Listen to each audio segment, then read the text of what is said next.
Shiny, happy people laughing. Meet me in the crowd. People. Throw your love around. Phrasing. Love me.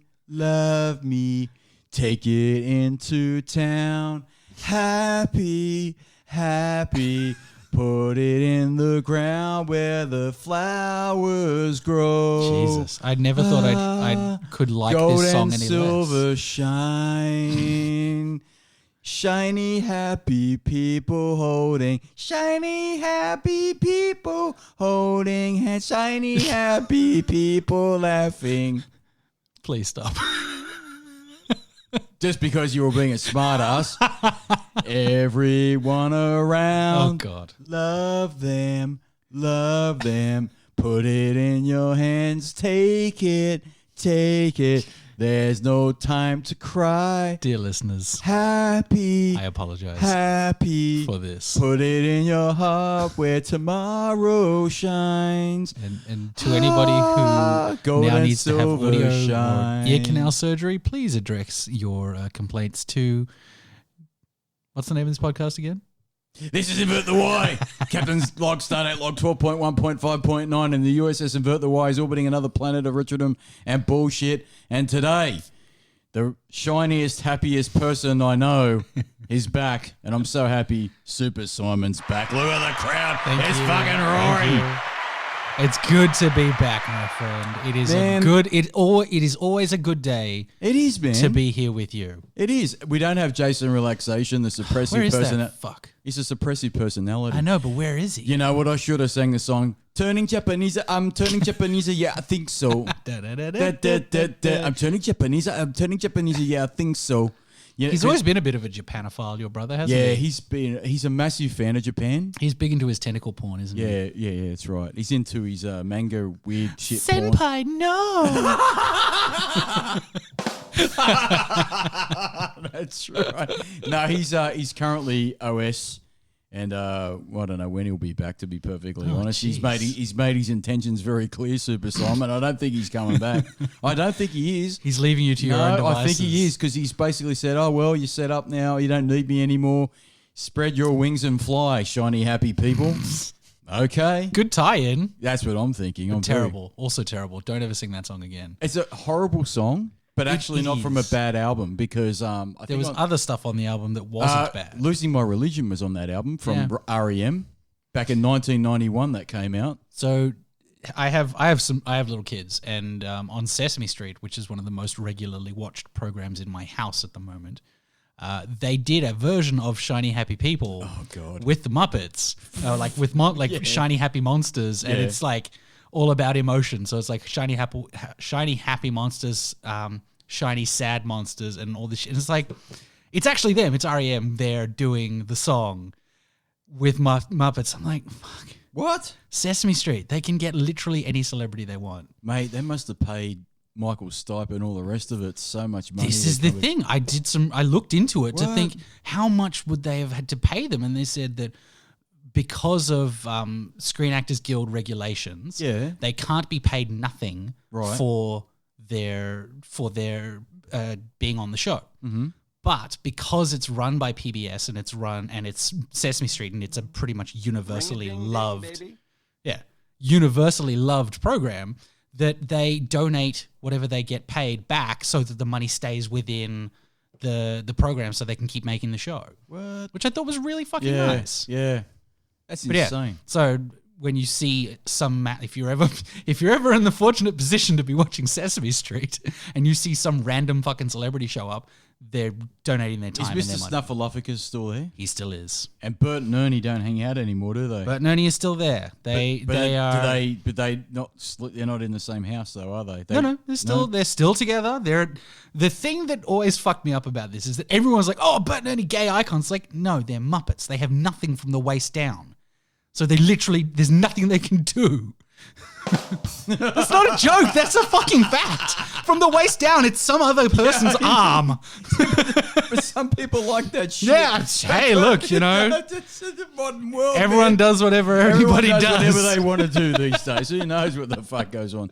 So, topic of the show, Super Simon. So, you are a big Batman fan, which is I didn't know this, to be honest. And you were telling me, as we were like through the week, I was sort of saying to you, you know, what do you want to talk about on the podcast? You were saying, well, did you know it was the 80th anniversary of Batman? That's but earlier right. in the year, you said March now. So they were starting promotions in March, but it's actually, I think, around July. So after the start of my hiatus from the show. Hiatus, yeah, it was a big one. It was the Batman. It was originally when I was planning on coming back and having this chat with you guys, was to talk about Batman and the 80th anniversary of one of the greatest detective of all time. Being a huge Batman fan and knowing a bit about the lore, and also one of my all-time favorite games, because my shtick when I come on here is to talk pop culture and video games. Yeah, you're mainly the game guy. Yeah. Yeah, which some people go, I'm not. Some people are like, oh, fuck that guy. Fuck that guy, Well, you man. know what I Like- say to you? Fuck you, Yeah, listeners. exactly right. You tell them, Super Simon. You don't wanna listen? Don't fucking listen. That's right. What are you going to do when the Super Simon freight trains roll over you? Yeah. So yeah, if anybody is interested, I am talking about Batman. If you're not interested, great. See you next week. You know what? The two people that are listening to this, if you don't like Batman, you know what you can do? Yep. You can leave. Unsubscribe. I don't give a shit. No, so we wanted to talk about Batman, who, by the way, is my favorite superhero character. And you know why? Why?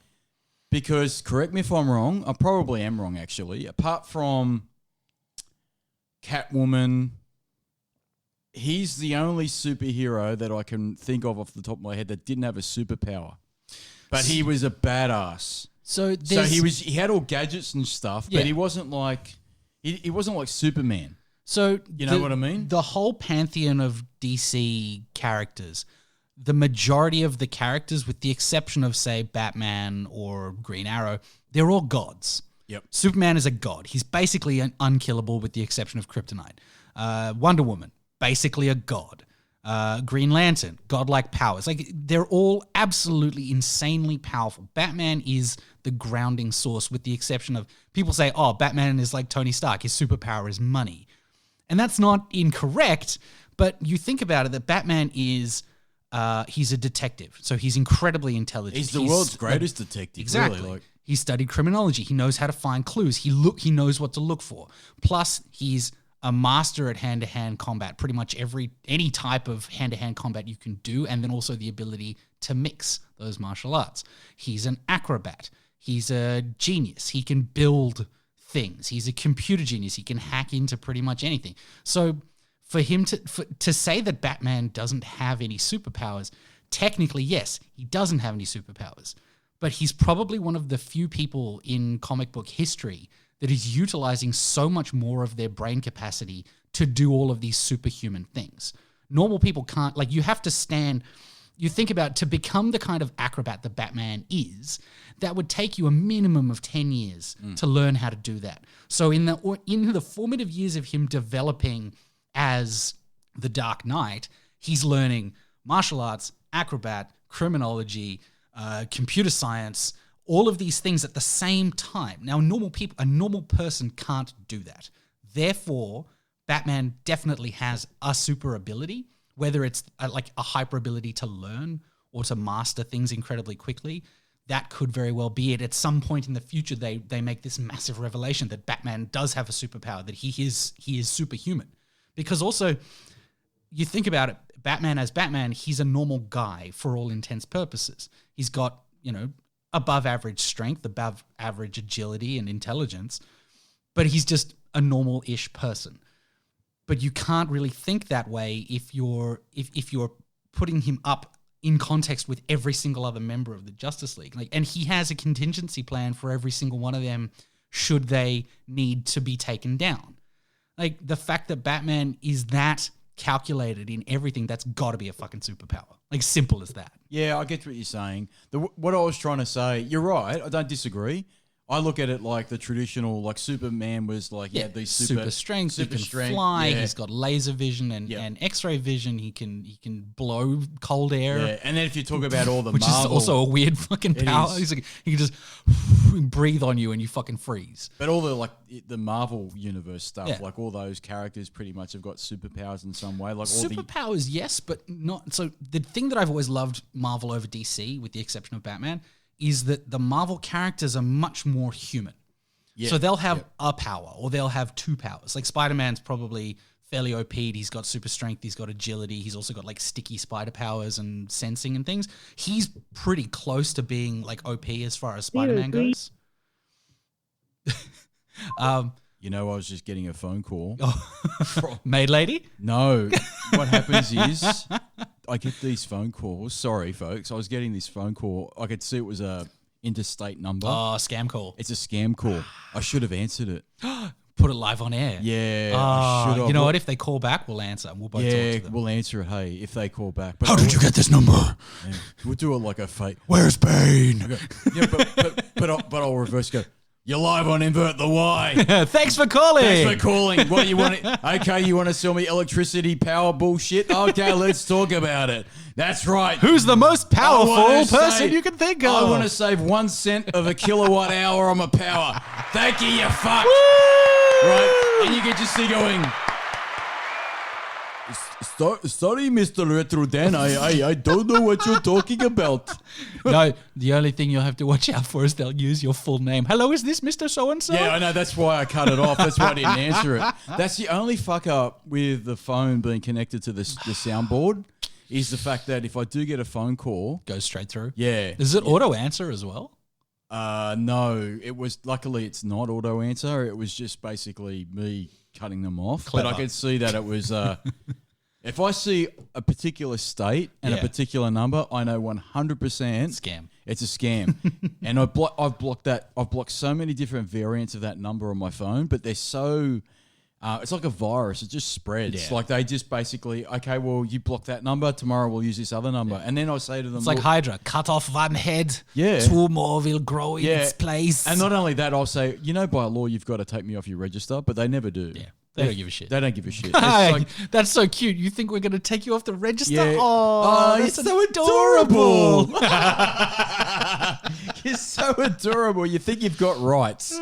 You're so ignorant. God bless you. So, back to the point at hand.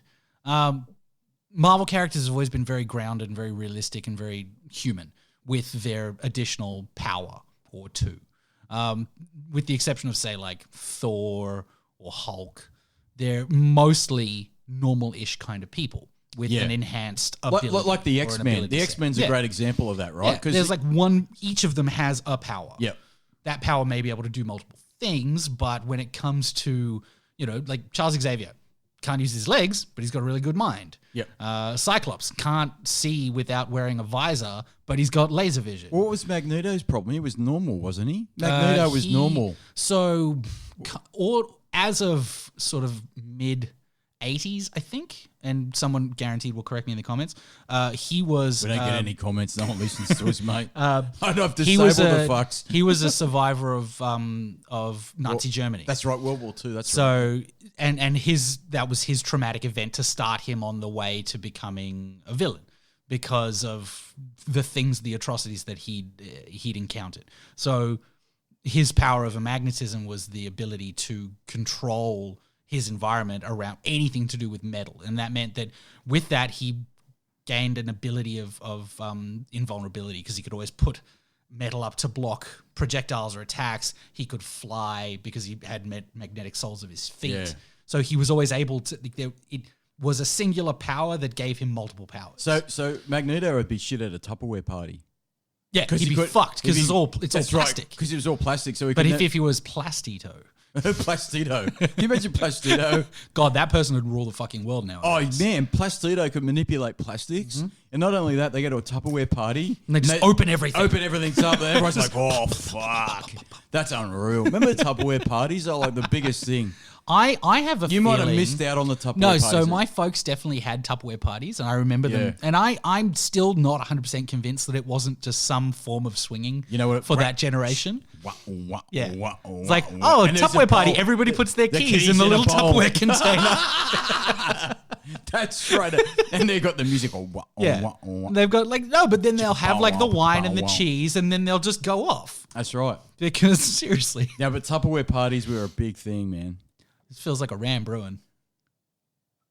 Why the hell not? I just got to find the button. This little fucker. Roll it, monkeys! Yay!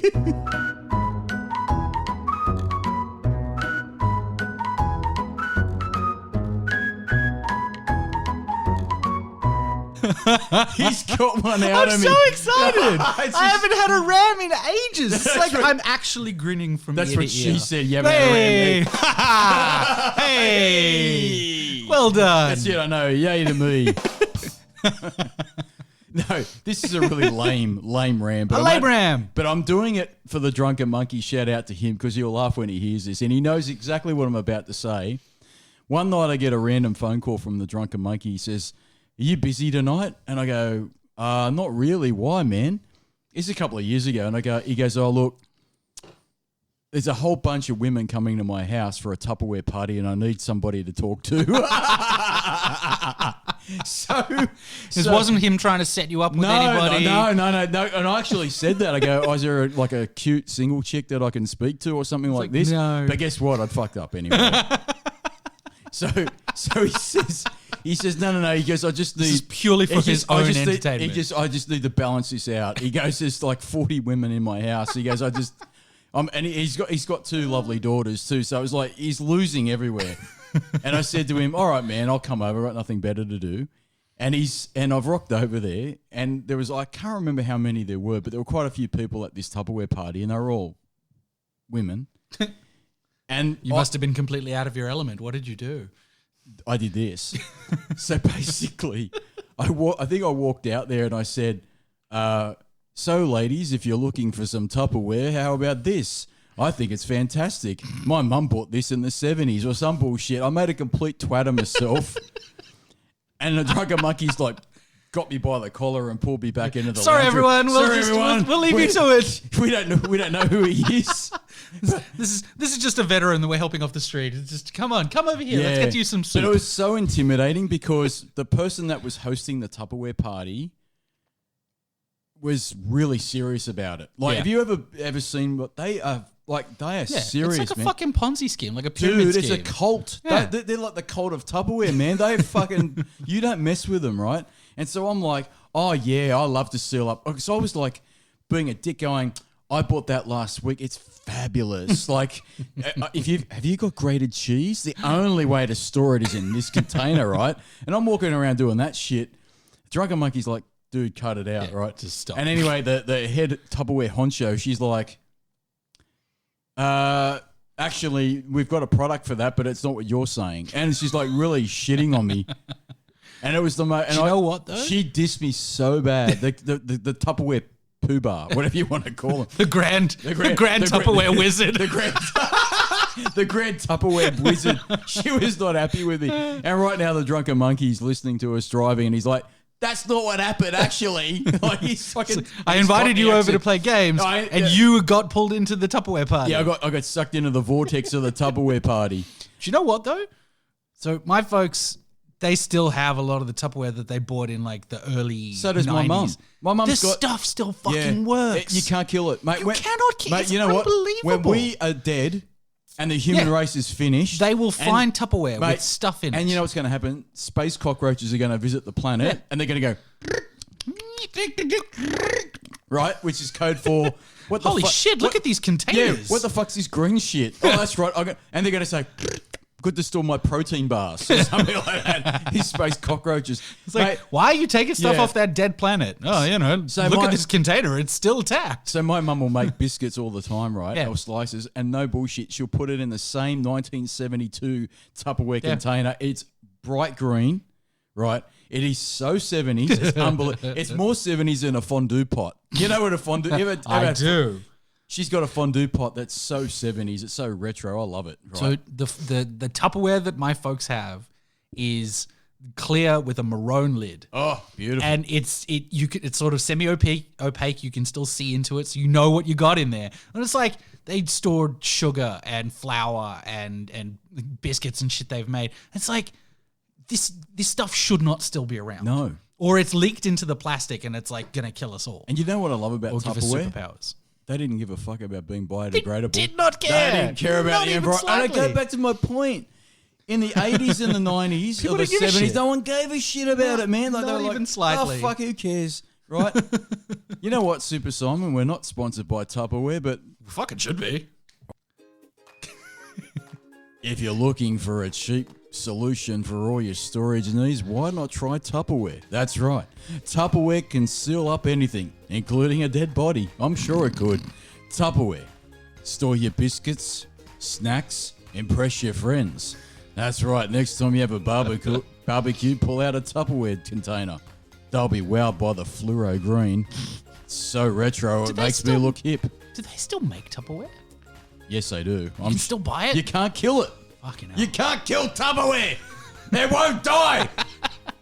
And that's why we're not sponsored by Tupperware, because it's like the Terminator. It just keeps coming back. You can't kill Tupperware. Tupperware. I'll be back. I'll be back. We're not sponsored by Tupperware, but I wish we would, because then somebody would actually respect us. Tupperware. All your storage needs from the 70s. That was a great ad for Tupperware.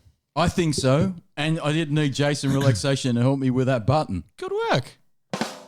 Go back to fucking... What were we up to? X-Men. So we were on X-Men, but we're segueing very gently to Batman.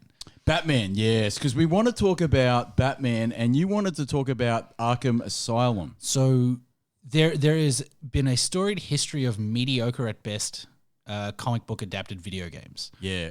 We all know that Batman movies have always been great, and that the games that are associated with movies are usually pretty shit. So I have some fun facts about Batman Arkham Asylum. Yeah, you know what, Super Simon? Just to hold you up there, I remember when Arkham Asylum was about to be released, and I remember the GameSpots and the IGNs, all those sorts of publications were saying, please, please, please, please let Batman have a decent video game. Everyone was terrified that because it looked great. The promotional material looked awesome. The graphics looked amazing because there was really kicking the ass of the Unreal Engine. Yep. And everyone was terrified that this game was going to come out and it was going to be a giant steaming piece of shit. Because every Batman game, I think, before that had been.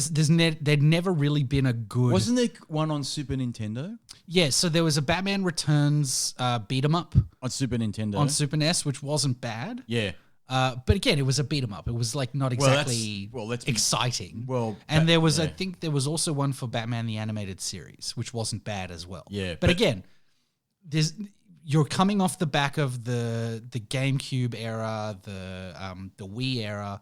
No, sorry, you were still in the Wii era, but you were coming off the back of like the N64, and everybody knows that dreadful Superman 64 game that was just it's reviled as one of the worst games of all time. A lot of people say that is easily the worst N64 game that was released for the system. It's one of the worst games of all time. Yeah, yeah. So there was this real stigma that there hadn't been so many great superhero games. There were the Spider-Man games that were based off the movies from, I think, on the original Xbox and PS2. Yep. But there'd never been a good Batman game for a very long time. There'd been kind of decent Spider-Man games. Because on the PS2, there was a sort of kind of okay Spider-Man game. Nothing like what we've got now. But the Spider-Man games were great because they had the full voice cast from the movie. So you had Tobey Maguire as Spider-Man. You had the whole game was narrated by Bruce Campbell, which was fantastic. Awesome. He was like the narrator that spoke to Spider-Man, which was, and again, super funny. And then you also had what's his name? Willem Dafoe as the Green Goblin. So they'd done a really good job at tying the movie and the game together. Looks god awful by today's standards. Yeah, you look at it now and it's awful, shithouse because that's the difference of hardware 15 odd years of game development. But then you get to Batman. So this was in 2009. It was actually the catalyst for me buying my PlayStation 3. Wow. Okay. So I had a PS3. I had 2 games for it. I had Arkham Asylum and I had Uncharted 2. Both great games. Both phenomenal games. Yeah. And when the PS3 came out, it was the first release of the Slim and Light. Oh, you mean the Slim PS3? Yes. PS3 Slim. Yeah, which is, I think, the best PS3 iteration because the original fat PS3.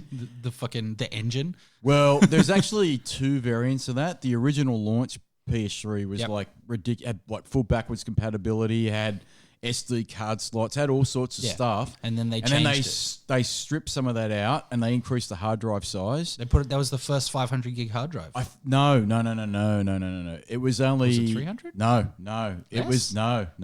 It was the 5 gig. It was 5 gig. No. 5 gig? 2. Do it. 5, 10. Sold. No, the original fat PS3 was 2 variants. It was 20 gig or 60 gig. But the 60 gig was like really. That was the $6.99. That was the super expensive one. Yeah. That was the $6.99 US one.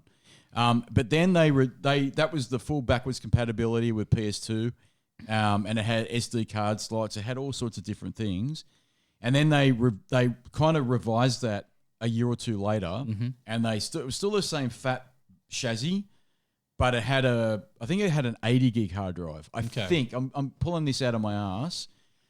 And then they released the Slim model, which is arguably the most reliable and most, liked PS3 variant. And the one I've got's 160 gig. And then there was also a Super Slim model, a PS3 Super Slim. Yes, that came out just before the PS4. Correct. And it didn't even have an automatic disk drive. It was a manual disk drive. You had to slide it. And then push it in. And put the Blu-ray in manually. And I think that had 500 gigs. And that was like a big deal. 500 gigs was a big deal. And then when they released the PS4, it came as 500 gig when the PS4 came out. So the PS3 Slim that I got, which was the first variant. The first variant. Yep. Which is what I've got, actually. I'm still using it. I had the 120 gig model. Right. With the motorized slot. Yes, that's it. And that had a 120, 160, or 250 gig or 320 gig hard drive. I think I might actually have a 160 gig version. There you go. I think. That was that wonderful. Because I'm still using it, man. Yeah. Because there's probably still games you play. Well, you know what? Here's the thing. I don't like streaming games. I know. But you're all about the physical But you know media. what? I would actually take up PS Now. Only for one reason.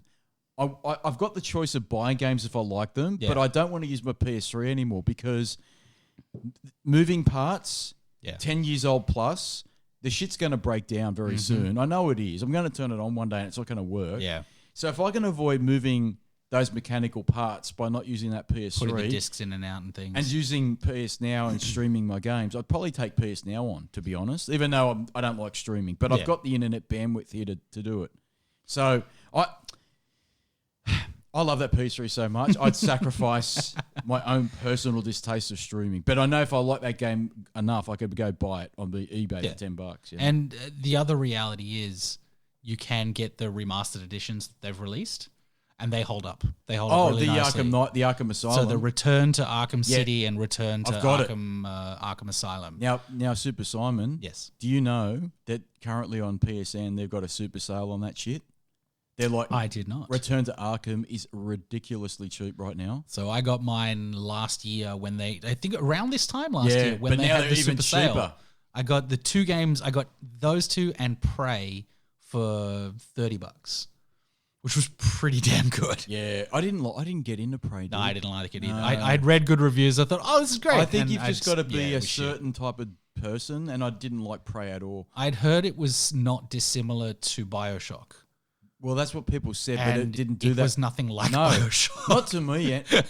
I mean, the enemies were boring. There were these black spider blob things, and anyway, we're getting massively off track. We're off track. But Return to Arkham, I've got that too, and that gives you 60 frames a second, 1080p resolution. Looks unreal, and part of that. But the sad thing about that game is, I kind of wished I never replayed it because it hasn't, in some ways, held up that well in terms of the control system. It's also last gen, super slow.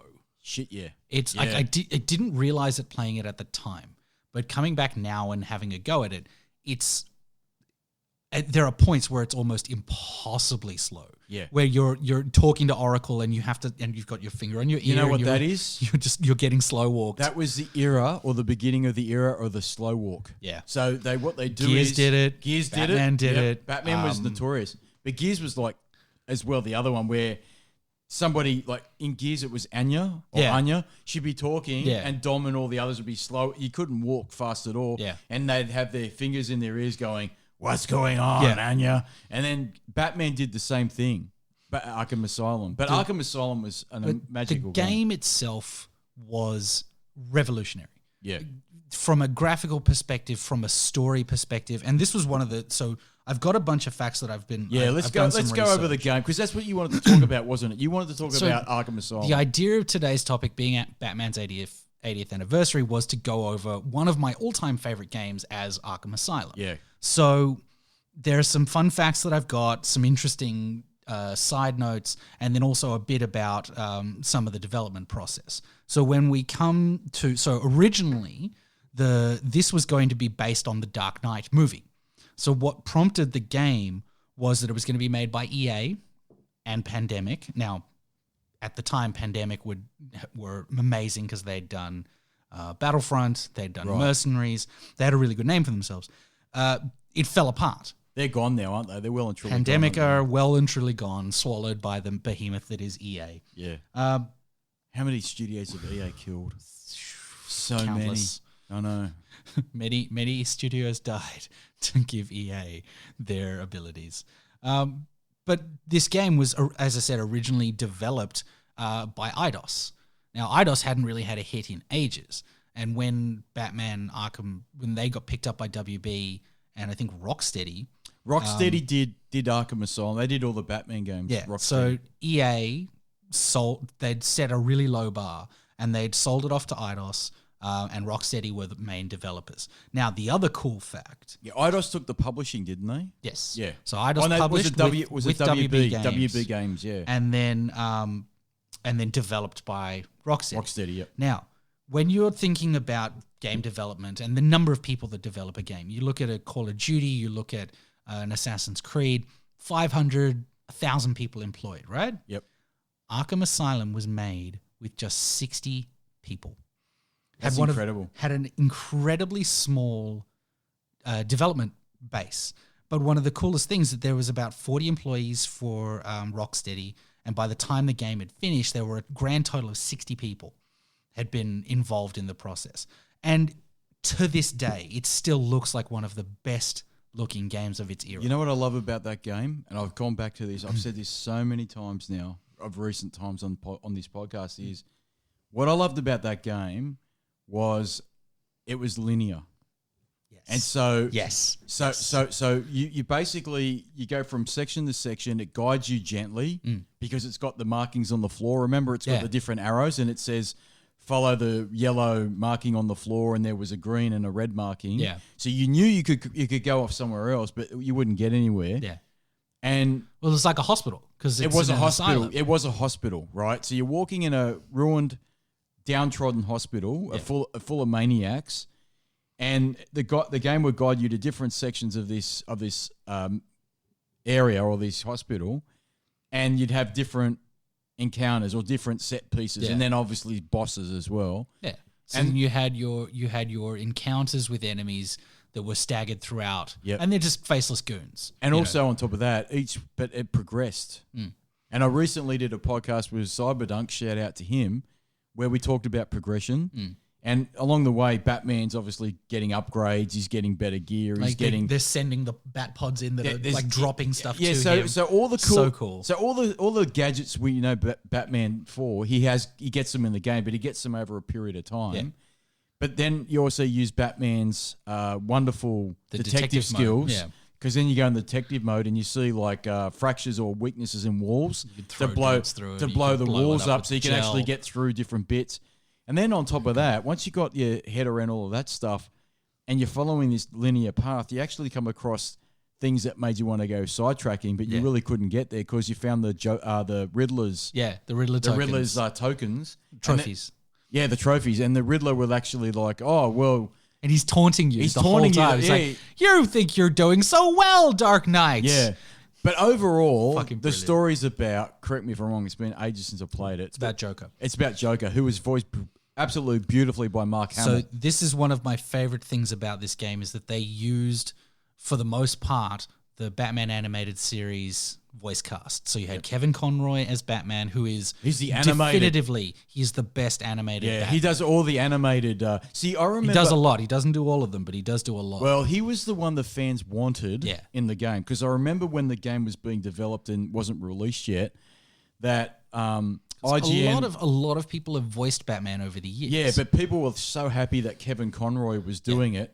But I must admit, I got to be honest with you, I was a bit ignorant at the time in regards to Mark Hamill's voicing abilities because I found out that Mark Hamill was doing the Joker and I went, huh? Yeah. I didn't see that at all. And then I have to say, I can't think of anybody else that could do the Joker better than Mark Hamill. Yeah. You know? When it comes to an animated voice, there are a bunch of people who've done it and there's some that have done it well, but no one captures that character better than Mark motherfucking Hamill. He's amazing. He is he embodies that character and the way that it's designed in the game. Like he's really spindly and gangly, and he's got this. It looks like he's got almost too many teeth. Yeah, he's really wide smile. Yeah, and he's just got that wonderful Batman scowl, and it's so delightful, the interplay between the two of them, and it's fucking brilliant. Yeah. It's so well written. So one of my other fun facts, Paul Dini, who helped create the Batman animated series, was a co-writer on the movie on the game. So he wrote the story, which was amazing. There's a lot of the great thing about it is they had a lot of really interesting tie-ins to the animated series and to the comic lore. So there was when you're going through the game and you're finding the Harley Quinn, the Joker Harleen Quinzel interviews before she snaps and becomes Harley, that was actually lifted directly from one of the episodes. So there was an episode of Batman the Animated Series called Mad Love, right? Which is it's this origin story essentially of Harley because she was a newly created character for Batman the Animated Series, and they used the same dialogue in those recordings as they did in not the same dialogue, so not the same recordings. They re-recorded them, obviously, and they put that in directly into the game as a part of the part of the collection that you had to do. And so, as I said, because that was written by Paul Dini, who created and wrote a lot of the episodes for the show, it had this wonderful authenticity. So it meant that you had really people who cared about Batman were involved in the process of the game. Yeah. And people who knew the character, which is why the voice cast was so important. But I think Rocksteady did an amazing job as well when they actually developed the game to get that level design so perfect in the flow of it, because you walk from one area to another and you'd have like a bit of a downtime. Yeah. Where Batman would be walking just casually through the halls and he'd be taunted by Joker. Yeah. You'd come up on the monitors. On a TV or something like that. That's it. As you go through a door or something. Yeah. And the combat, we should talk about the combat as well, was pretty innovative. It was, but I think it wasn't original. So here's a fun fact about the combat. It was originally going to be something akin to Guitar Hero. Oh, really? So there was one of the original ideas for the combat was there was going to be a scrolling thing of buttons that you had to hit in quick succession, and the more accurate that you got, the better the combat that Batman had. They ended up scrapping this for the eventual combat system that they used because they thought a Batman Dance to Revolution type game wouldn't be super appreciated by hardcore game fans. It'd be appreciated by the maid lady, though. She could dance to it. Hey, come and punch, kick. Yay, you're cute. Gross. No ASMR bullshit on this podcast. Rate, comment, and subscribe. Okay, maybe a little. You're all cute, my little subscribers. And if you're driving your car, just think of me. And tickling your ears. Yes. Okay, that's gross. And put your lips together and blow.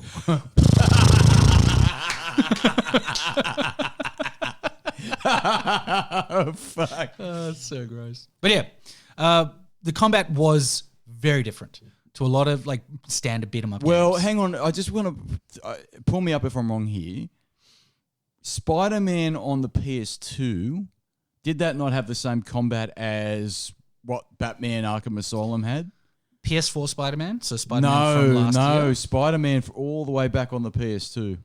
No, that was combo of light and heavy attacks. Okay. So you had I can't a light remember. and heavy Batman. So the way that the combat worked in Batman was that you had your attacks, you had your stuns, you had your lifts, you had your weapons, and then the idea was you wanted to not just be hitting the one person so you got the most combos. You'd want to punch a guy 3 times, then backflip over him and go and punch the guy coming up on your left.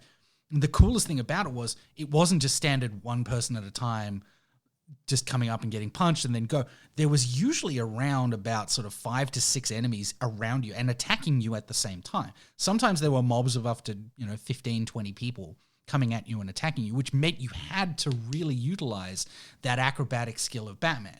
They wanted you to use your explosives and your batarangs and your cape to really to maximize the amount of combos that you could get. And because of that, it was a really different and unique combat style. Yeah. So it made the game much more engaging once you got a hang of it, because it was a pretty reasonable learning curve once you got to that point. It was, but you could start to read. Yeah, Enemy patterns. The enemies almost telegraphed Yeah. what they were doing once you realize. But and also that the pre-attack thing where you could counter them, that also added. you to know what your, else too that I loved about the combat in Batman Arkham Asylum was it encouraged you to be like Batman, because remember it had all the gargoyles in the rooms, and you had to like swing up. You could swing from gargoyle to gargoyle, and if you got the ability to The silent takedowns, or not only that, what about the swinging takedowns? No, there was Putting on also your you cape? hang them up. Yeah, So I think it was press like drop down. Yeah, so snatch them. Now this is how much I remember it. You press triangle or Y, depending on what system you were playing, and you hang down the gargoyle, and then as an enemy walked underneath Square. you. No, it was Y. No, like you drop down with triangle, then you hit square to grab them, and pull them up. That's right. Yeah. Or X if you're an Xbox. Or X if you're Xbox. Xbox. But yeah, you could basically wrap them up and then you'd move on to the next gargoyle. But then the game got interesting towards the end, because this is what I loved about it. The enemies realized Batman was around in Arkham Asylum, and they took all the gargoyles out because they knew that Batman was swinging on the gargoyles. Yeah. Remember that right near the end? And so you got They into learned. this. They And learned. You had to take them out before they realized. Well, not only that, your biggest tool that you had in your toolkit was a bit of a taking- crutch, actually. Yeah. Where you basically would hang on the gargoyles and go, all right, this is easy. I'll just pick these off one by one. I'd do silent takedowns, or I'd hang them up, or I'd do something, right? And there was also the But they grates. took You could like the grates. jump out of the grates That's right. and grab them like a funnel web. But right at the end, they took that away from you. Yeah. So the gargoyles, it was very clever. You flew into the room, and the baddies went, oh, we know Batman hangs on these gargoyles, or whatever they said, and they shot the gargoyles down. Yeah. And so you didn't have any air raids anymore. You had to be much more strategic with how you took them out. That's right. You'd And have to like grab them through walls. Yep. So you'd have the combination of using your detective mode plus standing near a wall that was like a weak wall, and you'd either blow up the wall to crush them with debris and knock them out, or you'd literally just grab them and smash them through the walls. Yeah. It was so cool. It was cool for the day, like I think now people would probably play it if they've never played it before and go, oh, well, this is not really that innovative, because especially if you played Spider-Man, for example, it's like, oh, well. And again, like Spider-Man borrowed heavily quite a bit from Batman, from combat and from stealth takedowns and that sort of thing. it did, but I think it's not totally I'm sure there was a game before Arkham Asylum that actually used similar combat techniques. The I think Splinter Cell series were all reliant on stealth. as well. Yeah, see, So- I never liked Splinter Cell, dude. Yeah, and that's cool. I don't like stealth shit, and this is why. Batman for me was the best mix of stealth and action. It was like the stealthy parts were good, but they weren't irritating. You know what? I agree, because I don't like stealth games. Right, that's why I've always sucked. I've never played Metal Gear. Well, as we mentioned on the previous I one. have played Metal Gear, right, but I've struggled, right, and we were talking about Death Stranding before. Yeah. Wait, did we end up talking about Death No, Stranding? we'll talk about it in 5 minutes. Let me just wrap this bullshit up. But we were basically the thing about that game, it was punishing if you were being silly. Like you couldn't be open. Like if you treated it like a shooter, which it wasn't, but you walked in the open environment, you got shot pretty easily by the enemies, right? Unless you disarmed them, and even then, if you disarmed them, if you came out in would front either- on, they got you, man. yeah, exactly. They'd hit you up, and you'd be pretty badly smashed. That's right. And then you were on. You could tell that everyone. And the thing I loved about the detective mode then showed how nervous they were, or how frantic or That's terrified. right. They had a heart monitor thing. They had the That's heart rate right. monitor. So like they And they'd started with freak out. calm, and then they'd get to nervous, and then they'd get to terrified. That's when you were right. down to like the last guy, and he was just like randomly shooting at shit, and like it would be, he'd jumping at shadows. Wouldn't they and run all you had off? to do was just watch them. Wouldn't they run off as well? Well, no, because they in those enclosed environments, you had to wait till you knocked out the last guy. And then they'd freak right out. And then they'd be like, "Oh my god, where is he? He's right here. He's That's behind right. me." And I don't remember seeing a game like that. Maybe there was. I'm probably sure there probably was, The but I coolest don't thing remember. about that's playing on one of Batman's biggest weapons was fear. Yeah. Was that he was terrifying to villains Yeah. because he was basically unkillable. Yeah. You really did feel like the Dark Knight. You Yeah. really did feel like Batman in that game. You felt like you were being Batman. yeah. And that was one of my favorite things about And the this game. story was good as well. It was the a story it was was great. It was a really good story. I have to admit, it was playing a lot of fan service to fans, because But not in a bad way. no, because it was basically saying, you know what, you need to know a little bit about Batman to understand this game. Yeah.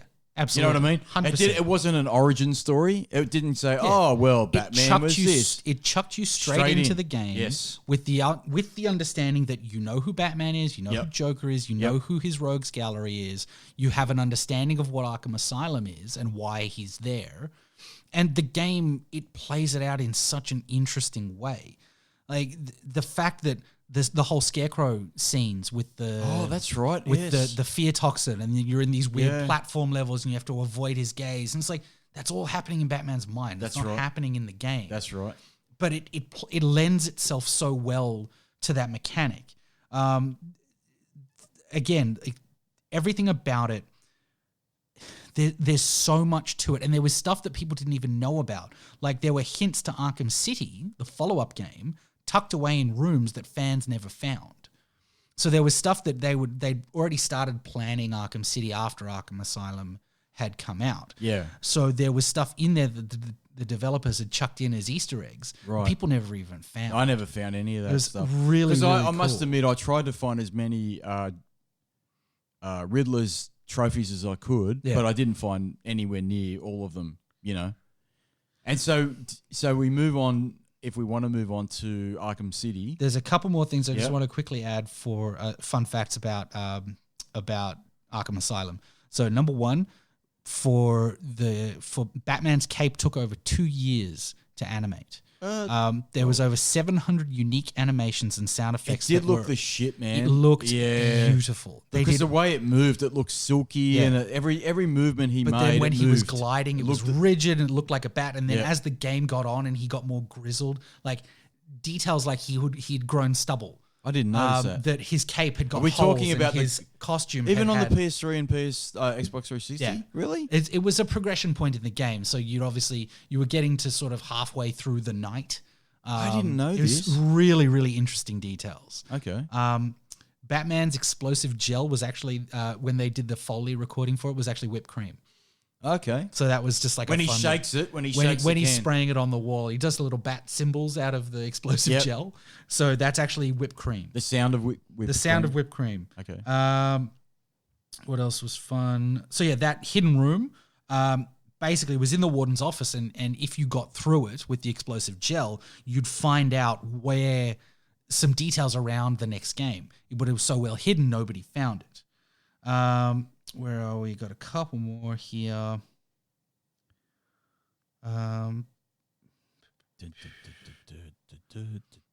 This was one of my favorite. This is the last one. There was some really passive-aggressive stuff that the developers had done to prevent people from pirating the game. On PC? On PC. What? So when it was released on PC, Yeah. people were pirating it because obviously people are shit. Yep. One of the things was if the game was detected to be pirated, it disabled Batman's ability to glide. Oh, that'd be shit. So it meant that they could not couldn't do use anything. one of the core functionalities of the In fact, game. the game's basically unplayable. basically made it unplayable. Yeah. It made it harder, but not unplayable. No, I'd say it's almost unplayable because there's a couple of sections where you got to go over like That's acid. right. The gas rooms. The gas room. If you couldn't glide, you couldn't get through So it. if the gas room where was it the Scarecrow level, where Scarecrow unleashes the toxin or the gas, exactly. and you've got to glide from pillar to pillar. Basically, you couldn't play Couldn't the do game. it. No, Could not do it. And the last final fun fact is that it was not, in fact, the most popular Batman game of all time, as far as games copies sold. What? Yep. You speak silliness, Nope. Super Simon. I don't believe it. That honor went to Lego Batman. Oh, okay. I Sold believe that. 12.5 million copies compared to just 9.5 million. Is that all it sold? 9.5? But you think about it, 9.5 million in 2009. Yeah. That's a lot of games. That's a lot of copies. I'm trying to think. What did Spider-Man sell? I wonder what that sold. Let me have a quick look. Just as a comparison on the PS4 Spider-Man PS4 sales. I wonder what that sold. To put it in perspective, because you're right, it was a massive game. It was like 2009 because it was released in 2009. Yeah, and it won Game of the Year from some publications. How many copies? 91 million. That's what I mean. Spider-Man PS4. Spider-Man sells 9 million worldwide. That was the PS4 hit 91 million. So Spider-Man sold just 500,000 less in its run. So Spider-Man PS4, which came out last year, 2018. Sold between November 19th, 2018 and now and basically now. How much? So 9 million copies. Okay. Which is pretty amazing. That's pretty amazing. Well, and got to remember too. That's just PS4. That's just PS4 because it was an exclusive. That's right. It's a PS4 exclusive. So basically, what you're saying is, Arkham Asylum was multi-platform. Yep. And it sold 9 million copies a decade earlier. A decade ago. So that was pretty good going. Yeah. Yeah. And when you think about the number of PS4 consoles at the time was probably around 91, 92 million. Yeah. So they were getting almost a 10% attach rate. Yeah. Which is pretty darn good for an exclusive title. You know what? And I think the other thing too is, if you think about it, Super Simon, it was the first Batman game that didn't suck balls. That didn't suck dick. And no one probably had as much faith in that game as what they probably did in later games like City and then Origins. So City, I really liked City. I liked so when did City come out? 11? Sorry, 2012, 11. It was either 2012. 2012. When City came out, and for what I loved about Arkham, as you mentioned, was the linear nature of it. So being able, like you knew where you were going. There were open elements, like open sections when you were out in the yard, and there were a bunch of enemies you could go and find Riddler tokens, that sort of stuff. That was great. But when it came to City, much like Spider-Man on the PS4, where you're gliding around the entire Arkham City, the entire Gotham basically, and it's been locked off by Hugo Strange, and you've got everything at your disposal once you open those sections. So there was a bit of Assassin's Creed. There was a bit of that Spider-Man mentality. But my problem with City was, and Origins as well, which we'll get to if you want to talk about Origins for a sec. City was like, I loved Asylum so much because of it was linear, which people don't. I don't know why linear games are dirty words these days, but I don't see why. I don't know why, because I think linear games in a lot of different genres are actually, they suit the style of game. It depends on But it really suited Batman, because Batman was like, it's a story. It was a story, but he could glide when he needed to glide in those moments where, like the room where the toxins were in the gas room. But City basically said, okay, you need to glide everywhere now. Yeah. You need to go from point A to point B and you need to glide. Now, the difference between that and Spider-Man on the PS4 last year was that the way that Spider-Man moved between building to building was so much more fun than Batman's gliding. Yeah. Batman's gliding, I've got to say, was a pain in the fucking ass, in my opinion. Because you were going a direction, but you were also always going down. Yes, so that's right. You had to strategically move yourself so that you were going from a rooftop to a rooftop with the zip line or with the grappling gun, but also you couldn't just then swoop back up. Yeah, it wasn't fluid. Yeah. But Spider-Man was so fluid. So beautiful. And it was so much fun going from, and you could get from one part of New York to the other part of New York in Spider-Man so quickly without using the transit The fast travel stuff. But City in Batman's Arkham City, was not fluid. And that hurt me big time, right? The combat was still good. The story was still great. The voice cast and everything else, fantastic. The biggest downside was the travel system. Mark Hamill was back for Joker, wasn't he? It's the same cast, everyone was back. But Origins, he wasn't, was he? No, so Origins, because it was made by a different development house and a different studio, it didn't get any of the voice cast back.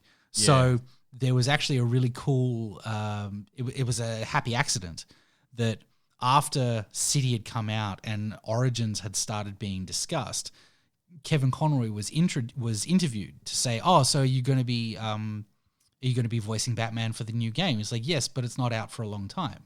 And at this point, Origins was going to be out in 6 months, and it was sort of a point of like, "Oh shit, what did I just say?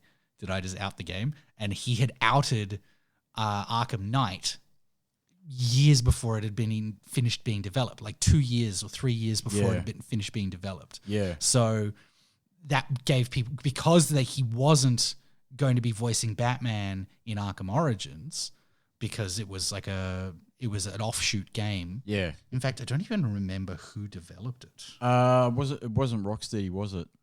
Was it Rocksteady? I don't think so. I didn't like Origins. I go back to City for a second.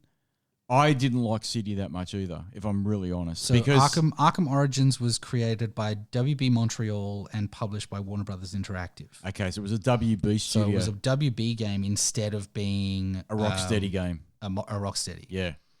So it was made by Splash Damage. Right.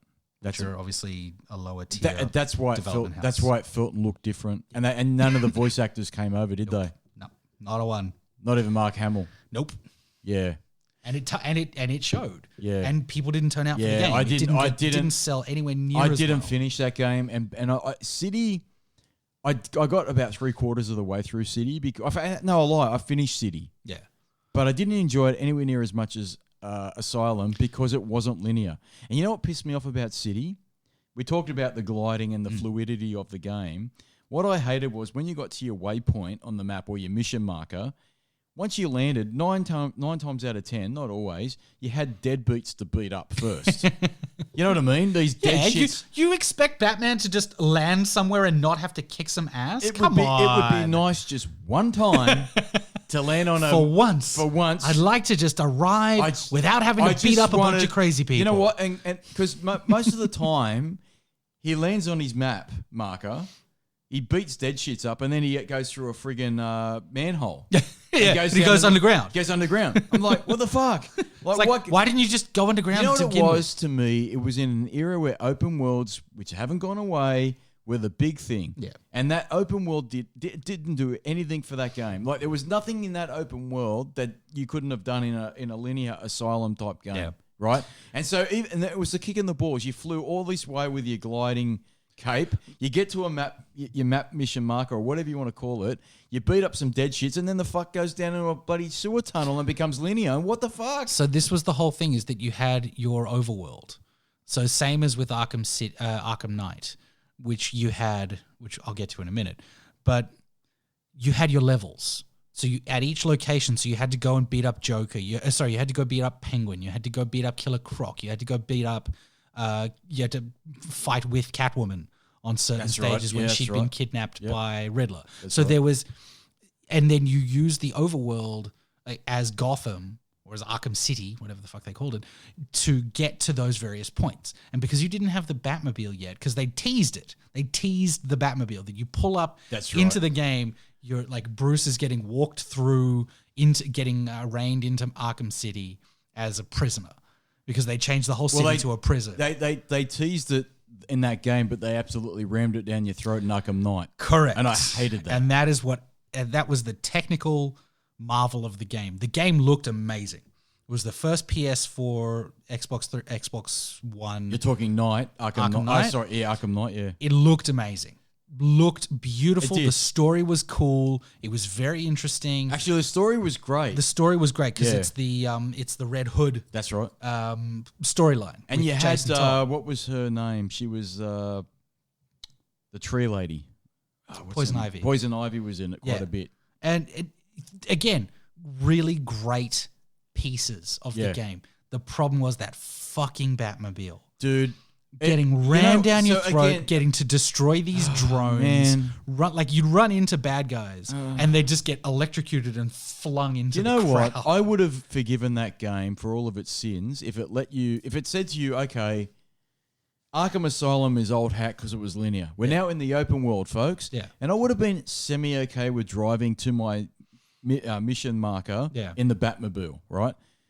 What I hated was every time I jumped in that thing, I had these tanks. To chase down these tanks. You had to chase down a convoy. Yeah. Or you had to blow up 1,700 fucking tanks. I hated that or shit. Or you had to go and you'd had to like attach a grappling hook from the car to a Joker to a Riddler thing to unlock the Riddler car. It's like, for fuck's sake, this is just meaningless busy work. Yeah, it was busy work. That's exactly how to put it. It was busy work and I couldn't stand it. And it didn't matter how great that story might have been, but the whole mentality. Joker had died. He died. Spoilers. He died at the end of Arkham City, and Batman's carrying him out. And Batman throughout the game is getting a little bit sick, and you can hear Joker's inner monologue inside Batman. Yes, and it was so good. Yeah. And then when he flipped, and he turned into Joker. Yeah. And that was cool. his biggest fear. And it was fucking brilliant. It was so well done. This is what I mean. That game frustrated me. me. So much potential. That game could have been phenomenal. Yeah, but it frustrated me because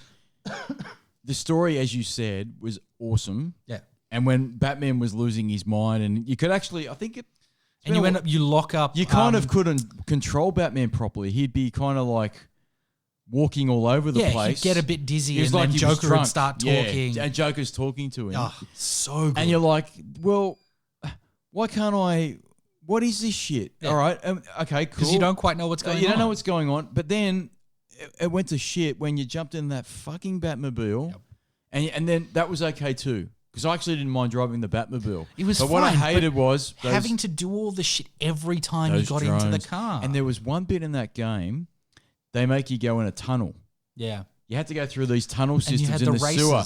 Right. Oh, that was shit too. The Riddler races, which was so fucking annoying. But you know what? You're going in that tunnel system where the sewers are. Yeah. But to control the Batmobile was quite difficult initially. It was unnecessarily especially hard. in a tight spot. But they put you in a tight spot. And you're like, you know that this thing is not easy to control deliberately. Handled like a fucking marshmallow. And now you've put me in this really tight spot. I can't control this thing in this little tight spot. And I don't want to anyway. And then when I get out of this tight spot, I'm greeted by 20 fucking drones that I got to kill. Yeah. I couldn't believe it. And the game broke me, Super Simon. It broke me. There was so much to it that you couldn't forgive. No. And it's a shame because it was a very well written story. It was a really good, interesting, engaging story. And they just fucked it. Yeah, they did. Fucked it right in the ass. That was terrible. Because it could have been a great ending to that trilogy of games. Well, do you count Origins as well? Because you just don't even count it. Doesn't count. Doesn't exist. Yeah. There was a mediocrely good iPad game that was a tie-in game for Origins. Yeah. Where you could unlock Batman skins from the other. Oh, that's my other fucking gripe with Arkham Knight. Yep. So I was the schmuck and got the season pass. So all the extra stuff, with all the extra missions and the extra character levels and blah, blah, blah, and all the suits and skins and stuff. And they promised, I think it was like 6 months or 12 months of new content. Yeah. So you'd get your Batman skins, which were great. Huge fan of those. But then you'd get your Batmobile skins. And they had one for the Tumbler, and they had one that was modeled after the 1970s Batmobile and modeled after the 1960s Batmobile. The problem was, and also like the 89 Batmobile. So you had the 89 Batman skin for Batman, and then you had the Batmobile skin for the 89 Batmobile, which is my favorite. I love that car. It's one of my favorite. It looked awesome. It's magnificent. Yeah. You could not use the fucking thing in the game because the second you had to transform into a drone from the Batmobile, it wouldn't work. So you could literally only use it in those race challenges. Oh, that sucks. Because the car needed to function as a car and a Yeah. tank at the same time. Yeah. And it just absolutely killed me. Yeah. That this is one of the core functions of the game, that they couldn't even bother to animate, the 89 Batmobile expanding out into Bat Tank. It just seemed so rushed and so frustrating. Yeah. That they did this to fucking shoehorn every single thing about that goddamn Batmobile. And at the point where you think, oh great, this is going to be amazing, I get to drive the Batmobile. By the end of that game, you think, I never want to drive a Batmobile again. You know what? That was the whole Never thing. again. Yeah, that was the whole thing. They killed the dream of the Batmobile because remember, in all those games, Asylum, Origins, It was there and it was City, being teased. it was there. It was teased. And you're like, you know what? That'd be awesome if we could drive it. And I remember when Arkham Knight everybody was, said that. Well, Arkham Knight was like being developed and everyone knew what it was. Yeah. And people were like, oh, you get to drive the Batmobile. That's going to be so sick. It's going to be awesome. That died within 15 minutes, man. I'm telling you, within 15 minutes. And you know what would have fixed it?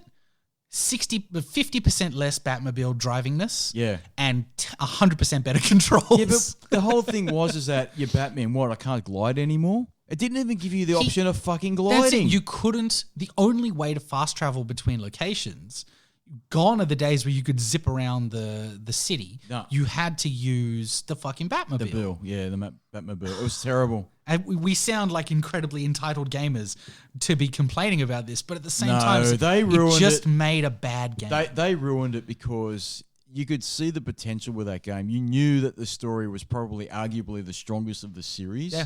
If you're going to talk about Absolutely. all those games. The elements of the story were great. Yeah. It was just the actual gameplay side of it was fucked. Yeah. Yeah. And now we're in limbo land. We haven't heard what Rocksteady's doing for so many years. When was the last update from Rocksteady? When was the last game they developed or brought out? You want to Google that because I'm going to say something like it's going to be Arkham Knight. I think that's the last game they did. I think Arkham Knight was their last game. And you know what? E3 this year, 2019. Arkham Knight. Arkham Knight. Game. Batman Arkham VR. Oh, okay. Well, you know what? That was okay. I'll be honest with you. Batman Arkham VR was pretty good if you got a VR headset. Yeah, but as a VR experience, that was like the one game that they made. Yeah. So they've done nothing. Let's say they've done nothing since Arkham Knight. Yeah. Even though arguably they've done VR, right? That's a long time because that came out in 2015. Yeah. Arkham Knight. So that's 2015. We're in now 4 nearly years. 2020. Okay, so they've either got something that they've been cooking for 4 years or thereabouts, and they're radio silent until next year, and they're going to drop the bomb. And do you know the most fascinating thing? They're the only studio, realistically, that's made a good Batman game in the last 20 years. Well, no one has made a Batman game other than them, other than those people that made, other than WB Montreal. But yeah, and they haven't released a single title for 3 years. WB Montreal were the ones that did Origins, yeah? Correct. Okay, so you could, according to you, you could wipe that off. You don't like Origins at all, so forget it's that. Garbage. Right? It doesn't exist. So it doesn't exist, okay? So they've done Asylum, they did City, they did Night. Yeah. Okay? And VR. So they've done those 4 games in the Batman universe since 2009. And a re-release. So the remaster. Well, the remasters, but that wouldn't have I wouldn't have thought that would take that would have long. been an upscale. And you know what? The re-release isn't that great. Actually, do you remember when the re-release was coming out, the remaster? Do you remember when Digital Foundry got their hands on that? And you remember when Digital Foundry said it's actually worse than the PS3, Xbox 360 version. Yeah, do you remember that shit? done. And you know what? Then you know what happened then? Fucking Rocksteady went back, or whoever was doing the remaster. I don't know who did the remaster. Rocksteady. Was it Rocksteady? Was Rocksteady. Rocksteady went back and said, "Oh no, we're going to delay it." They fucking delayed it by about 6 months. Yeah. Do you remember that? Because they made so colors were wrong, textures were wrong, details were wrong. Yeah. And that was what was such a shame, because I'm looking at a couple of pictures here, which I can't unfortunately show people, but the detail between Joker and on PS3 and Joker on PS4, it's markedly different. Like just have a quick look at that. I'm just gonna slide that down the table for you.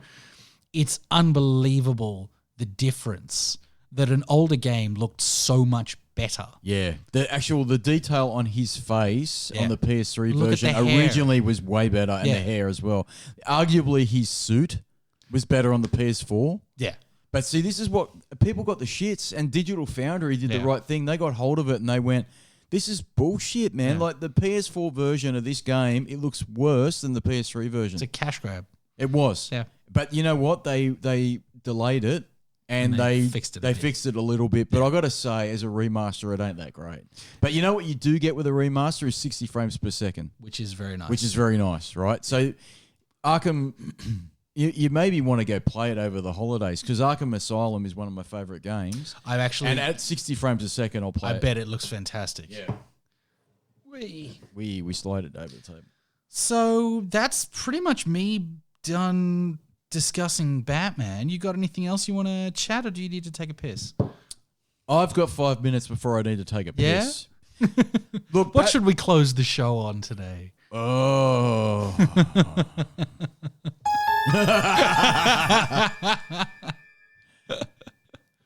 Death Stranding. Yes, your good friend, Mr. Hideo Kojima. He's lost his goddamn fucking mind. I'm telling you now. Pants on head insane? Mate. Crazy batshit insane. I started playing it. I know you've got it, but you haven't played it yet. I've got it. I have downloaded it. I have not installed it or played it. Okay, I'm probably only about, I want to say, 4 or 5 hours into it. I'm only on the second chapter, so I'm very early in the game. Yeah. I actually don't dislike it. So this is a big departure from what you said. You watched the video of the first sort of 50 minutes. There was and you said it looks like fucking bullshit. So I think Sony had They released like an hour's worth of footage. They had an hour's worth of footage at the Tokyo game show somewhere. Game show. And I was watching the stream. Unfortunately, it was all in Japanese, which made it a bit more difficult. But you could see what the game looked like. Yeah. And I'm sitting here going, okay, you're a courier. You go from point A to point B, and along the way, you uncover or you get cutscenes of wacky, weird shit. And you got a baby strapped to your belly. But he doesn't swallow the baby at any point, does he? No. Yeah, that was just in the trailer. No, but I'm going to say this about the game. It's really clever in the way it actually tells you why this is the way it is, right? Now, 100% it's wacky Kojima shit. Yeah. But it does a really great job of saying there's a real reason why you have a baby. There's a real reason why there's all this inky, blacky shit everywhere. There's a reason why things are as they are, right? To a certain extent. Yeah. Within the first couple of hours. Doesn't tell you everything. Makes you scratch your head quite a bit. And you're like, huh? But at least you got some level of understanding. And it's a 50-plus hour game. Yeah, that's the problem. It's a pretty long game. And this is my biggest thing.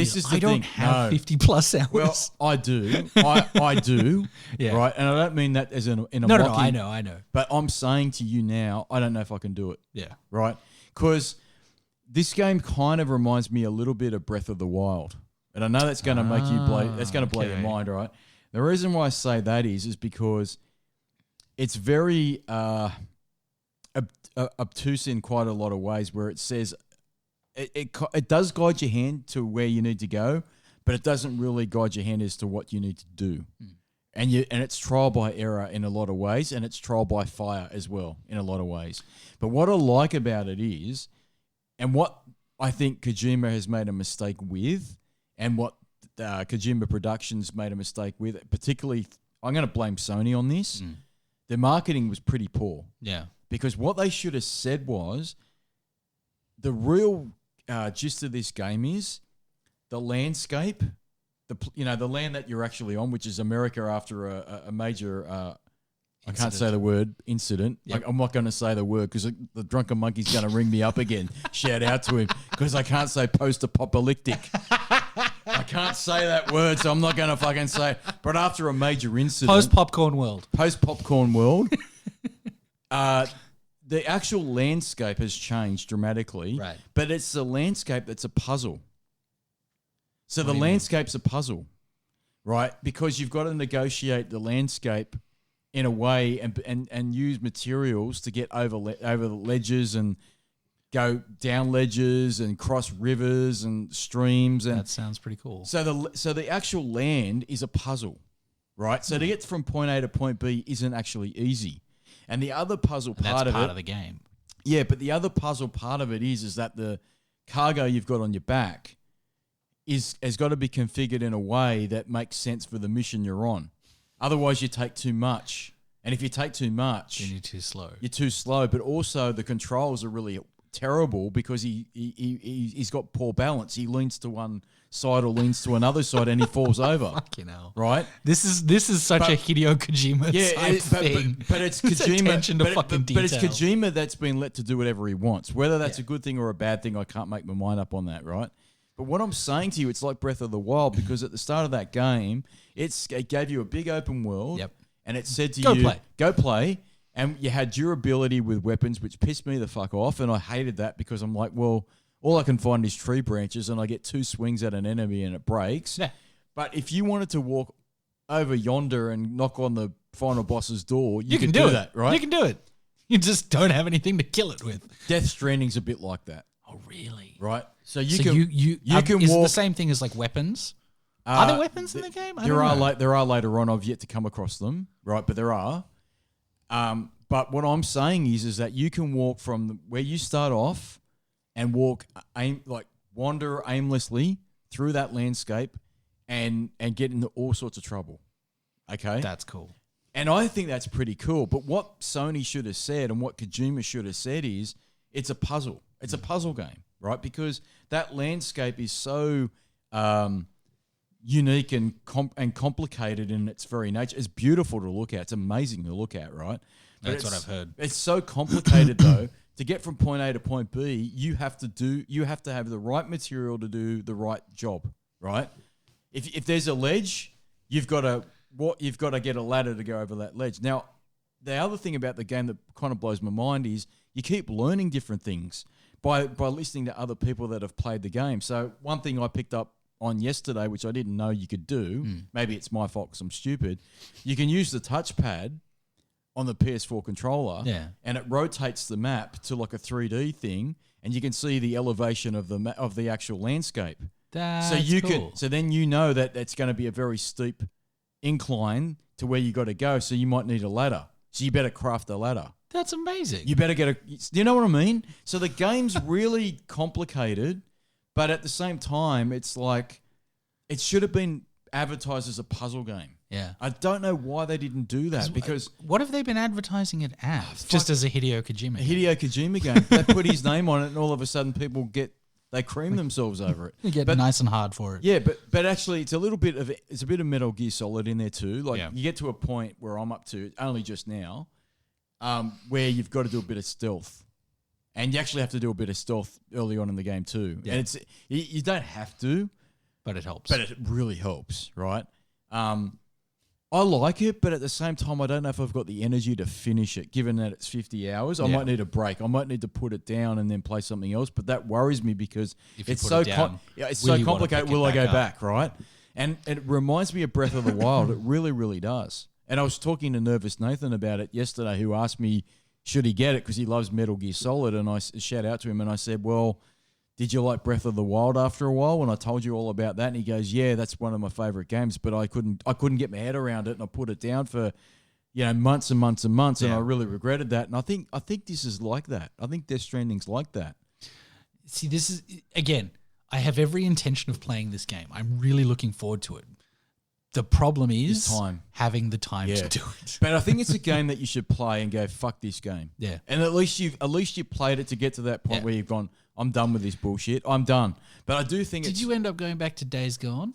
No. Yeah. You know couldn't what? pick it up again. I couldn't do it. I was going to talk to you about that actually because I haven't seen that you. was I the haven't last game seen we you. talked about. That's right. I haven't seen you since then. You know what? I don't know if you've probably been listening to the podcast. Yep. I hope you have. My big problem with that game was, and I've said this before, I hated the fact that it took this realism approach and it took the fun factor away from the game. Yep. And what it did was like, oh, okay, well, your motorbike's run out of petrol. Get off the bike. Go and find petrol. Go find some petrol to get some tension, guys. Zombies come at you, and that pissed me the fuck off. Because you know why that was dumb? The bike would only do 6 kilometers and then run out of petrol. Yeah. I timed it once. 5 minutes I got on it. And not only that, I went from point A to point B, and it was a 6 kilometer ride, and that fucking bike used 3/4 of a tank of petrol. Oh, come on, mate. The least efficient vehicle in video game but history. What it was trying to do was to get you off the bike. So you go and explore. So you got to go explore and fight shit kill and people. get scared and get zombies. tense. No, there was better ways to do it, man. You know what I mean? Yeah. And so Like, I did don't put make that game driving down. and finding petrol. Like, I, as an adult, don't like going and getting petrol as it is. Exactly. So don't put that in my fucking video game. You know what? Where I have to go and find petrol. I'm with you, man. If I don't want a real job in the world. No, fuck no. So the whole so reason why- I play video games Exactly. is to escape the real world. Exactly. I don't want to have to go and do fetch missions like, No. oh, go and get your mate who got hit with a bullet or got shot or No. attacked by people.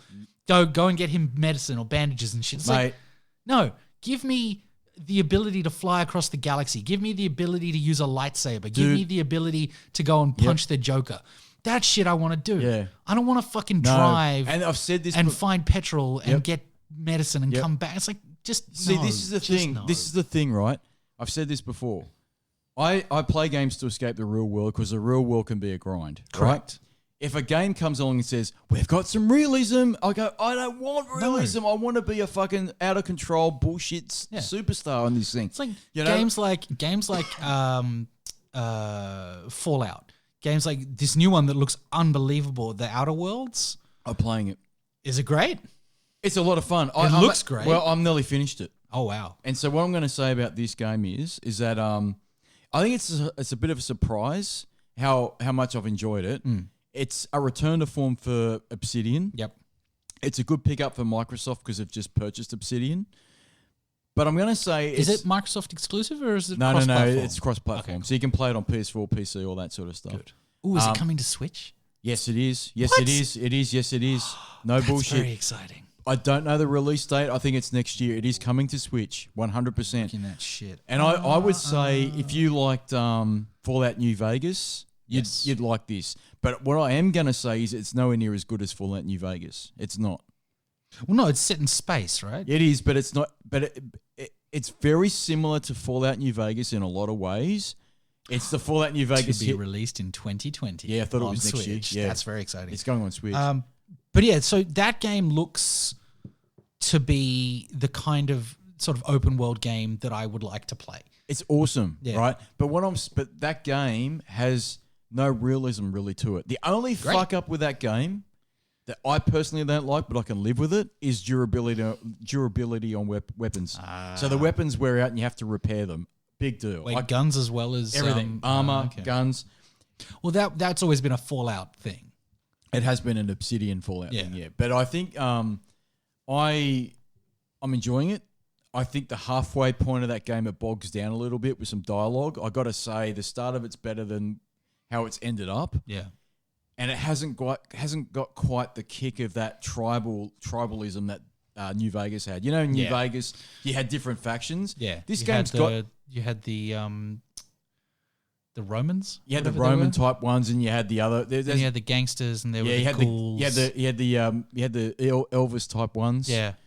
What? That's what I like. I'm going to play that game. I've got it on PS3. I'm playing it again. Nice. I'm going to play it again. But what I'm They saying... never remastered that for No, modern consoles, no, current consoles. did No. But what I'm saying is That's fucked. with that game, you had definitive factions, Yeah. and it made it very clear. And if you remember in Fallout New Vegas, you went to the Yes Man. And the Yes Man was this character that was a central figure that everybody, yeah. You went to, and you knew at that point you had to make 1 to 4 decisions, and you knew the other 3 factions would be at the shits with you if you chose another faction, right? That was the same as the end of Fallout 4. Exactly. But what I'm saying with the Outer Worlds is it does that to a degree, but it's not as well defined, in my opinion, right? In my opinion, my actions are not as severe as they were in New Vegas. And I love that shit. I love making a decision and other people getting the shits with me, right? But in Outer Worlds, it's not as, I don't think, as well defined. And it's a bit too wordy, this game. It bogs down a little bit in the middle part. But it's very well written. It's dialogue or text? Dialogue. Okay, that's it's a bit too much wordiness. but it's very funny. It's well voice acted. All that shit. It runs like a dream. Nice. All that stuff. You playing it on console or PC? I'm playing it on Xbox One only because of Game Pass. Yeah. But I am going to replay it on PS4 Pro because I want to play it again differently. That is the good thing about these games, these Obsidian games, particularly Outer Worlds. You can play them multiple different ways and get different type of responses. Yeah, and that's what I'm going to. Well down the line, when there's no games to play, I'll play it again. At the moment, I'm too busy. I want to give Death Stranding a bit more attention. And there's also coming out, or it's either out or it's coming out, is the new Jedi Fallen Order. It came out yesterday. I picked it up. Apparently it's fantastic. And I got a text message today from the Drunken Monkey. Shout out to him. He's saying it's awesome. Yeah. It's like, what was the last guy? I'll read the message. He said it's, what did he say? He said, it's awesome. It's the Force Unleashed on steroids, which is good because I love the Force. The Force Unleashed was great, so I will play it. You know what though? I bet it's Disney-fied and there's no dismemberment. I'm okay with that for a game. Are you kidding me? That was the whole point. That's what I loved, getting a lightsaber and fucking cutting shit up. Yeah, cutting heads off.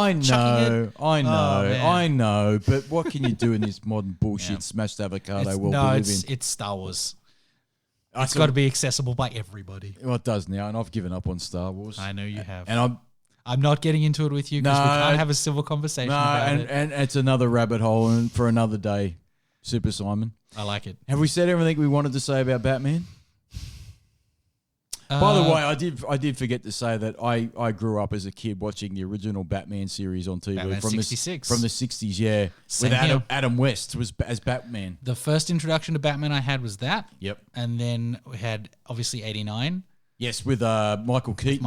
Yeah, he played which was Batman. my original all-time favorite Batman, and then the animated series. What do you think of George Clooney as Batman? I didn't dig him. So knowing that George Clooney knew exactly what movie he was in and that he was doing his best Adam West impersonation, he did a great job as Batman. And honest to God, if they were to do a new Batman movie, I know they're doing a new Batman movie with Robert Pattinson as Batman, which I'm very on board for.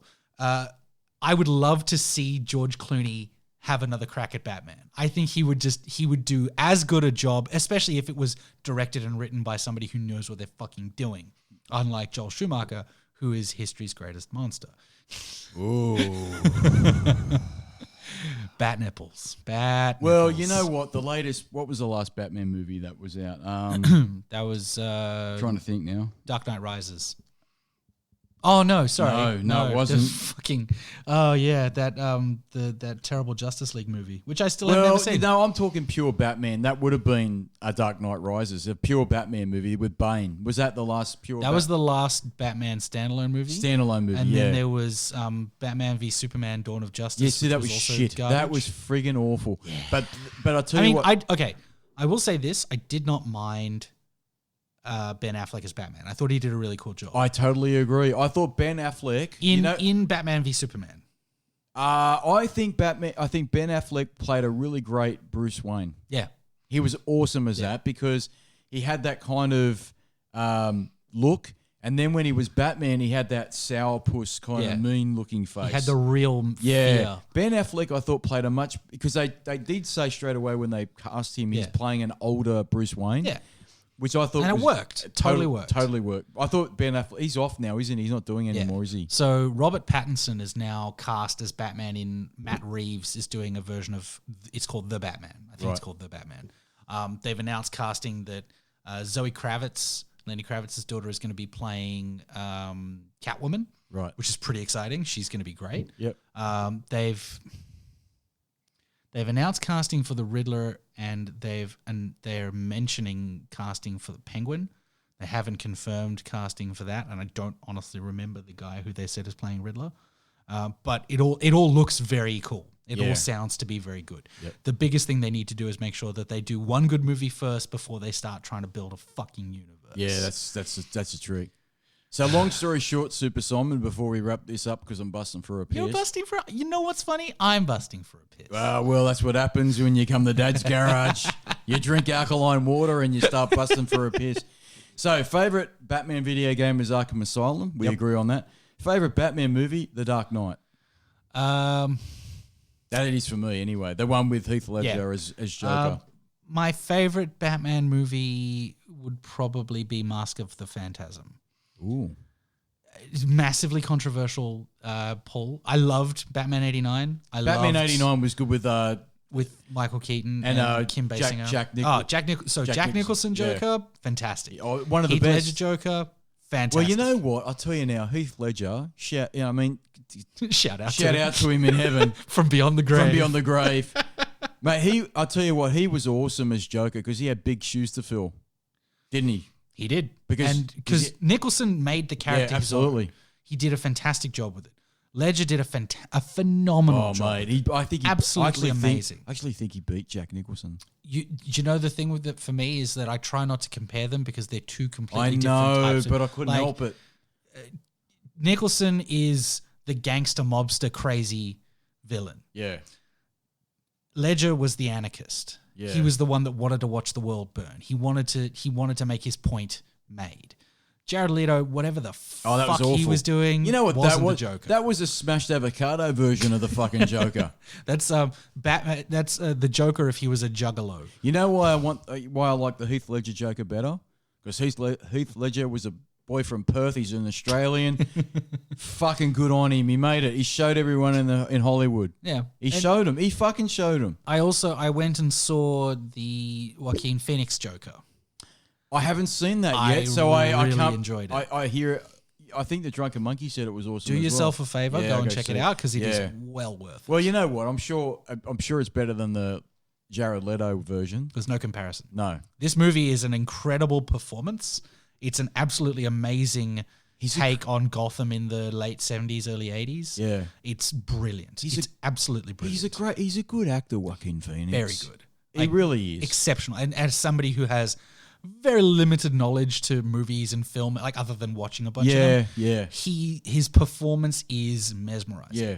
He portrays somebody with mental health insanely well. It's an origin story for the Joker, isn't it? Is that how it is? It's an origin story for a Joker. It's not for the Joker. A Joker. It's and again, I have no problem with this purely based on the fact that it's a story. It's a really well told story and it's a really well developed story. And I think that for the most part, the movie does everything right. It hits all the beats that it needs to.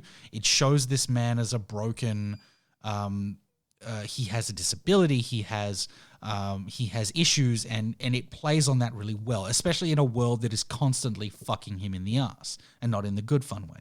It's a case of, thank you. I'll be here all week. I had to do it. That's right.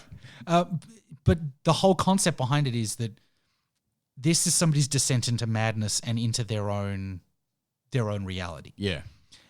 The movie does that exceptionally well. Yeah. And Joaquin Phoenix portrays that exceptionally well. Yeah. And on that note, we might wrap it up, Super Simon. Have we covered everything on Batman? I feel if there's anything more Batman we can cover, we'll have to throw some bat milkshakes at it or something. I can't think of anything else. But do you dance in the pale? Dancing the devil in the pale moonlight. That's right. Super Simon, thanks for coming in. I really appreciate it, man. It's been awesome. Thank you so much for having me. Great I've to had see you an again. Absolutely fantastic time. Thanks for educating me on all things Joker, Batman, and everything else. You are most welcome, my friend. Thank you. Lovely seeing you again. Good to see you too, man. We've got to do this more often. Heck yeah. Yeah.